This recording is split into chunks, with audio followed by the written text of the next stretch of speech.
ہم تو خود دارالعلوم میں ہمارے یہاں انگریزی کا شعبہ ہے، جو طلبہ فارغ ہو جاتے ہیں ہم ان کو اس کے اندر داخل کرتے ہیں۔ کمپیوٹر کا شعبہ ہے، ظاہر ہے کہ کمپیوٹر بھی عام طریقے پر انگریزی ہی میں چلتا ہے۔ ہمیں اس سے ہمارا جو کورس ہے، نصاب تعلیم ہے، جو کتابیں ہیں وہ ہمیں اس کی اجازت نہیں دیتی کہ ہم ان کے ساتھ کسی دوسری چیز کو پڑھیں، اس لیے کہ ہم 6 گھنٹے پڑھاتے ہیں۔ جو ہم نے پڑھایا ہے اگر اس کو طالب علم مغرب کے بعد یا اور عشاء کے بعد نہیں دیکھے گا تو وہ کامیاب نہیں ہو سکتا ہے۔ اس لیے ہم نے یہ کہا کہ آپ پڑھنے کے بعد چاہیں انجینئر بنیں، ڈاکٹر بنیں اور ایڈوکیٹ بنیں، جو آپ کا جی چاہے بنیں، لیکن ہمارے یہاں پڑھتے ہوئے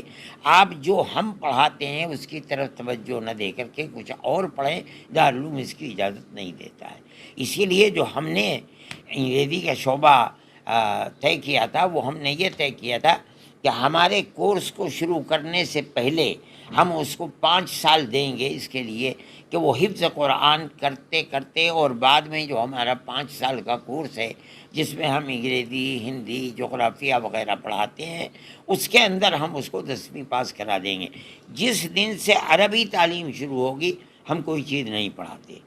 اب یہ لوگ آ گئے ہیں، دوسرے لوگ، انہوں نے یہاں سینٹر قائم کر دیے گئے ہیں، وہ طلبہ سے فیس بھی لیتے ہیں اور پڑھاتے ہیں۔ نتیجہ اس کا یہ ہوگا کہ طالب علم ہماری تعلیم کو نہیں پڑھے گا، ان کی طرف توجہ کرے گا، جو مغرب کے بعد اور عشاء کے بعد کا وقت ہے وہ اس کے اندر لگائے گا، تو ہمارے مدرسے کی تعلیم تو دوسرے درجے کی ہو جائے گی۔